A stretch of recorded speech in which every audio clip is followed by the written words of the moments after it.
మనకు నవధాన్యాలను అక్కడికి సమర్పించి టెంకాయ అన్నీ వేసుకొని మనకున్న మన కర్మలు, అనారోగ్యము, డబ్బులు, ఇంకొకటో పిల్లల భవిష్యత్తు ఏది ఉంటే అది చీటీ రాసుకొని అగ్నిగుండంలో మనం సమర్పించుకుంటే మన కర్మలను పరాపంచం చేసేటువంటి మహానుభావుడు శ్రీ వెంకయ్య స్వామి వారు. అదే పరంపరలో ఒకసారి నారాయణదాస్ స్వామి, అయ్యా నీ స్థలం ఇక్కడ కాదు, నువ్వు వేరే కాటికి పోవాలయ్యా అని చెప్తే, ఎక్కడ స్వామి అంటే తుమ్మల తలుపురికి పోవాలని చెప్పారు. గురువు గారు చెప్పిందే వేదముగా భావించినటువంటి శ్రీ నారాయణదాస్ స్వామి వారు తుమ్మల తలుపురికి వెళ్ళిపోయారు. తుమ్మల తలుపురికి వెళ్తే ఆ చిన్న మారుమూల పల్లె, పెద్ద సౌకర్యాలు లేవు. గురువు గారు చెప్పారు, అక్కడికి పోయారు.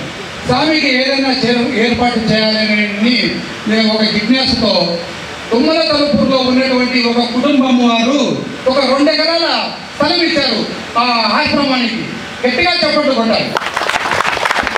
అక్కడ ఆశ్రమం నిర్మించుకొని ఆ కుటుంబమే శ్రీ పార్వతీ అమ్మవారిని అక్కడికి వారి బండిలో తీసుకొని రావడం కూడా జరిగింది.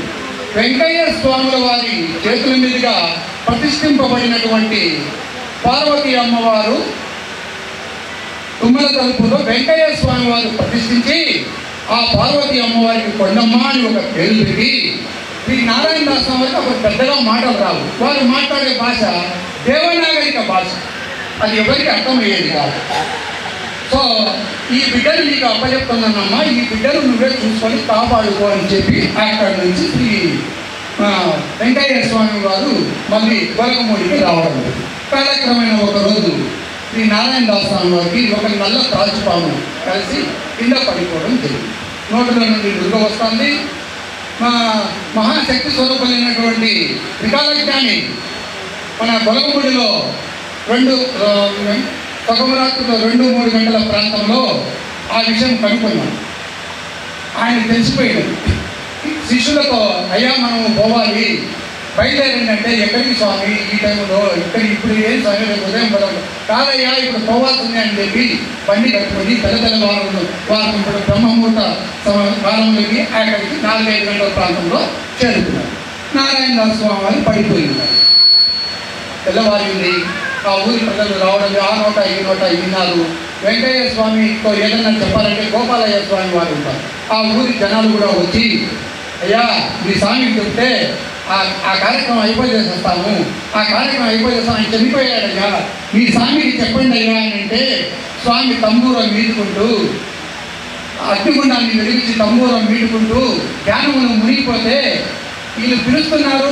స్వామి తదేకంతో తంబూరాన్ని మీటుకుంటూ ధ్యానంలో మునిగిపోయి ఉన్నారు. అలా చెప్పంగా స్వామివారి కన్ను తెలిసి, అయ్యా ఏమన్నా ఉంటే 72 గంటల తర్వాత మాట్లాడదాంలే అని చెప్పినటువంటి ఏకైక స్వామి శ్రీ వెంకయ్య స్వామి.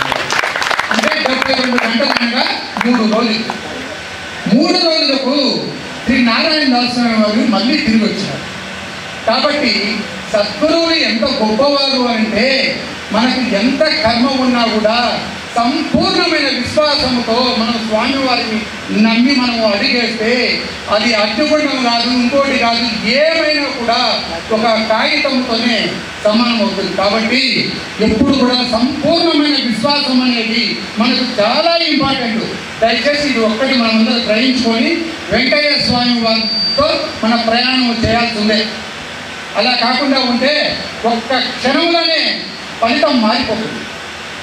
కాబట్టి మీ అందరికీ నేను చెప్పేది ఏంటంటే, మీరు ఎన్నో జన్మల పుణ్యం చేసుకుంటున్నారు. కాబట్టి ఈరోజు ఈ 48 అంటే 2 రోజుల ఈ ప్రోగ్రాం చూస్తే మీరు అందరూ రావడం జరిగింది. మనకి ఏదన్నా ఇక్కడికి వచ్చిన తర్వాత దేనికి వచ్చాం, మనము ఒక జ్ఞానం సంపాదించుకోవాలి అనే ఇదితోనే ఇక్కడికి వచ్చాం. వైవిరాజు గారి ఆధ్వర్యంలో ఇక్కడ ఒక కార్యక్రమం 2 రోజుల కార్యక్రమం బృహత్తరంగా సాగిపోయేటట్టు ఇక్కడ ఒక ప్రణాళిక చేశారు. కాబట్టి వెంకయ్య స్వామి వారితో ఒకరోజు ఏదో ఒక మండలంకు పోయి అక్కడ స్వామివారు కూర్చొని ఉంటే, స్వామిలో ఎంత ఇది ఉందో ఈయన పరీక్షించదలచాలని చెప్పి ఆ మండలంలో ఉన్నటువంటి ఒక మనిషి ఏం చేశారంటే, అందరూ కూర్చొని ఉండగా స్వామివారు తెల్ల పేపర్లు పెట్టుకొని అందరూ కూర్చొని ఉంటే, అతను పోయి ఏం చేశాడంటే 100 రూపాయల నోట్లు పెట్టాడు. దాంతో పాటు ఏమీ ఎరుగని వాని వల్ల కూర్చొని ఉంటే శ్రీ వెంకయ్య స్వామి వారు ఎక్కడికి పోయినా అగ్నిగుండం వేస్తారు. అగ్నిగుండం వేసుకొని ప్రజ్వలింప చేసుకొని నాదమును వాయిస్తూ ఆ తర్వాత వడివడిగా స్వామి వేదికలకు వేయడం జరిగింది. ఆ 100 రూపాయల నోట్ల మీద కూడా వేసడం జరిగింది. అంటే స్వామి దృష్టిలో ఏవైనా కూడా చిత్తు కాగితాలే. స్వామికి డబ్బుతో ఏమీ అవసరం లేదు. ఇది మనం గ్రహించబోతుంది. ఎంతసేపు నేను స్వామి దగ్గరికి మనం పోయేటప్పుడు కేవలం భక్తితో పోవాలే తప్ప, ఆర్తితో పోవాలే తప్ప, నా దగ్గర లక్షలు ఉన్నాయి, 100 ఉన్నాయి, 1 కోట్లు ఉన్నాయి, ఇవంతా స్వామికి ఏమీ తెలియదు. అవి అలాంటి స్వామి అసలు పట్టించుకోడు. అలాగే ఈ సందర్భంగా నేను ఒక విషయం చెప్పదలుచుకున్నాను. ఒక ఊరు, అదే నెల్లూరు జిల్లాలో ఒక లక్షాధికారి, ఆయనకు ఆరోగ్యం బాగాలేకుంటే ఆ రోజుల్లో కారు వేసుకొని పోయాడు. స్వామివారు అందరికీ వారి యొక్క వచ్చినటువంటి భక్తులకు అందరికీ కర్మలు తీసేస్తూ ఉంటే ఈయన పోయినవాడు, స్వామి నాకు ఆరోగ్యం బాగాలేదు స్వామి, నాకు ఆరోగ్యాన్ని ప్రసాదించండి స్వామి అని చెప్పకుండా గోపాలయ్య స్వామి దగ్గరికి చేరి, అయ్యా మీ స్వామికి చెప్తే మీ స్వామికి 1000 రూపాయలు డబ్బులు ఇస్తానయ్యా, నాకు తొందరగా చూడమని చెప్పయ్యా, నాకు చూడమని చెప్పయ్యా అని చెప్తుంటే శ్రీ గోపాలయ్య స్వామి వారు కూడా ఏమి ఎరిగిన వాళ్ళ కూర్చొని, అయ్యా గోపాలయ్య నాకు చెప్పవయ్యా, మీ స్వామికి చెప్పయ్యా, 1000 రూపాయలు ఇస్తానయ్యా, ఇంకా ఎక్కువ ఇస్తానయ్యా అని చెప్తా ఉంటే చిన్నగా ధైర్యం చేసి స్వామివారితో గోపాలయ్య స్వామి వారు స్వామిగా అంటున్నారంటే, అయ్యా ఈ సృష్టిగా మనం డబ్బులు ఇస్తుంటే మనకెందుకు అయ్యా డబ్బులు అంటే, ఇక్కడ మనం గ్రహించుకోవాల్సింది ఏంటంటే డబ్బు ఇంపార్టెంట్ కాదు, భక్తి అనేది ఆయనలో లేదు. ఎప్పుడైతే ఆయనలో భక్తి లేకుండా పోయిందో వెంకయ్య స్వామి వారు వారి కర్మను తొలగించలేదు. కర్మ ఎక్కువగా ఉన్నప్పుడు ఇలాంటివి సంభవిస్తాయి. కాబట్టి ఎవరో ఏదో చెప్పారు, ఎవరో ఏదో చేశారని చెప్పి ఎవరి మాటలు మనం వినకుండా, మనకు ఎవరైతే అత్యంత నమ్మకంగా ఉంటారో, గొలగముడికి ఎవరైనా వెళ్ళినటువంటి వారు ఉంటే దయచేసి మీరు గొలగముడికి వెళ్ళండి, మీ కర్మలను పటాపంచలు చేసుకోండి. తిరుమలలో ఎలా అయితే అన్నదానం, నిత్య అన్నదానం జరుగుతుందో అలాంటి అన్నదానం కూడా ఇక్కడ నిత్యము జరుగుతూనే ఉంది. కాబట్టి ఈవో గారు ఉన్నారు, ఈవో గారి ఆధ్వర్యంలో అక్కడ కూడా మేము సత్సంగంలో పాల్గొనడం, ఇదే వైవి రాజు గారి ఆధ్వర్యంలో అక్కడ కూడా మేము పాల్గొన్నాము. కాబట్టి వెంకయ్య స్వామికి ఒక్కసారి వెంకయ్య స్వామి వారు ఏమన్నారంటే, అయ్యా ఈ మగము చుట్టినంతని పాపాలు 1000 ఆమడల దూరం వెళ్ళిపోతాయా అన్నారు. ఓం నారాయణ ఆది నారాయణ, ఓం నారాయణ ఆది నారాయణ. వెంకయ్య స్వామి వారు ఆ ముఖము చూసినంతనే పాపాలు 1000 ఆమడల దూరం వెళ్ళిపోతాయని అంటే, నేను గొలగముడిలో ఒకటైతే గమనించాను, షిరిడీలో కానీ తిరుమలలో కానీ ఇంకెక్కడైనా పోయి స్వామి దర్శనం చేయాలంటే చాలా అవస్థలు పడాలి. ఇక్కడ మాత్రం గొలగముడిలో 1,00,000 మంది పోతే 1,00,000 మంది కూడా అక్కడ దర్శనము చేసుకునేంతనే ప్రశాంతత ఏర్పడుతుంది. ఆ స్థలం యొక్క పుణ్యం, ఆ స్థలం ఎంతో పుణ్యం చేసుకున్నది కాబట్టే ఇలాంటి గొప్పవారు అక్కడికి పోయి అక్కడ సజీవ సమాధి కావడం కూడా జరిగింది. ఆ స్థలము యొక్క గొప్పతనం.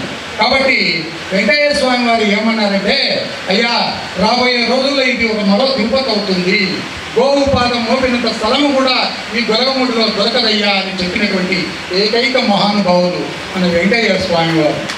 కాబట్టి ఇది మనము ఈ పరంపర సాగాలంటే ఖచ్చితంగా మనమైతే ఇవి పాటించుకోవాల్సింది. ఏది చేయాలన్నా, ఏది మార్పు చేయాలన్నా ఫస్ట్ ఆడవారి దగ్గర నుంచే స్టార్ట్ అవుతుంది. ఇంట్లో వాళ్ళు ఒకవేళ ఒప్పుకున్నా లేదయ్యా పద మనం పోయేస్తామంటే ఈ రోజు కాకపోయినా రేపు కాకపోయినా ఎల్లుంటైనా మీరు శ్రీకారం చుట్టే ఖచ్చితంగా ఆ కార్యం నెరవేరుతుంది. కాబట్టి దయచేసి మీరు అందరూ వెంకయ్య స్వామిని దర్శించుకొని మన యొక్క కర్మలను పోగొట్టుకోవాలని చెప్పి మీ అందరికీ నేను చేతులు జోడించి శిరస్సు వంచి పేరున నమస్కరించు. ఇంతటితో కాలాతీతం అయిపోయింది కాబట్టి నా కార్యక్రమాన్ని ముగిస్తున్నాను. ఓం నారాయణ ఆది నారాయణ, ఓం నారాయణ ఆది నారాయణ. చివరిగా నామం పలకండి. ఓం నారాయణ ఆది నారాయణ, గట్టిగా ఓం నారాయణ ఆది నారాయణ, ఓం నారాయణ ఆది నారాయణ, ఓం నారాయణ ఆది నారాయణ, ఓం నారాయణ ఆది నారాయణ, ఓం నారాయణ ఆది నారాయణ, ఓం నారాయణ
750 కిలోమీటర్లు ప్రయాణం చేసి వచ్చి 750 పేజీల్లో ఉన్న సారాన్ని మొత్తం మనందరికీ విశదీకరించి చెప్పారు. ప్రతాప్ గారికి ధన్యవాదాలుగా మీ అందరూ కమతాల ధ్వనులతో కృతజ్ఞతలు చెప్పాలి.